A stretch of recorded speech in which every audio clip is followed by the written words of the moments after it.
Voilà, formidable. Entre la voiture, le bus, le trolley ou le train, quel mode de transport est formidable, donc, selon vous, pour aller travailler? En tout cas, le ministre des Transports, Frédéric Cuvillier, a dévoilé les 25 mesures de son plan vélo.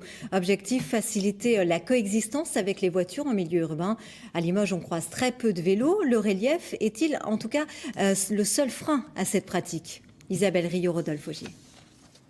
Pour ce salarié déjà convaincu par le plaisir du vélo, une indemnité kilométrique pour son trajet travail-domicile serait évidemment bienvenue. Mais pour lui, la priorité est ailleurs. J'hésite à prendre le vélo certains matins en me disant tiens, est-ce qu'aujourd'hui va se passer quelque chose ou pas?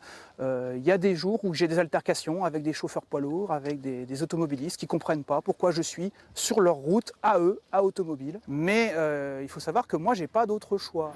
On comprend vite en effet à l'approche de cet aménagement par exemple, qui semble pourtant donner une large place aux cyclistes, enfin au final plus si large que ça. Quand je passe ici tous les jours, je ne me sens pas en sécurité. Parce que l'aménagement, il fait 80 cm et c'est beaucoup trop étroit. Normalement, il devrait faire 1,50 m.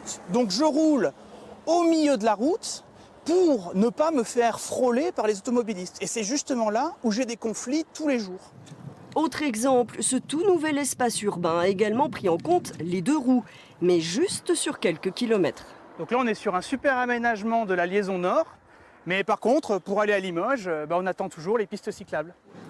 Même difficulté en ville, si la signalisation semble montrer le chemin, il n'en est rien en réalité.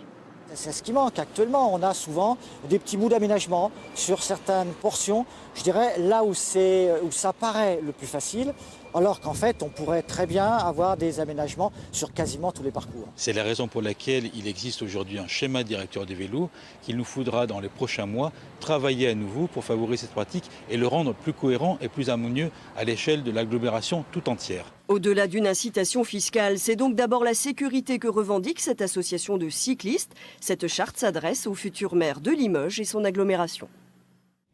Alors, et vous, une incitation financière pourrait-elle vous convaincre d'utiliser votre vélo pour aller travailler? Eh bien, nous attendons vos réponses sur notre site internet.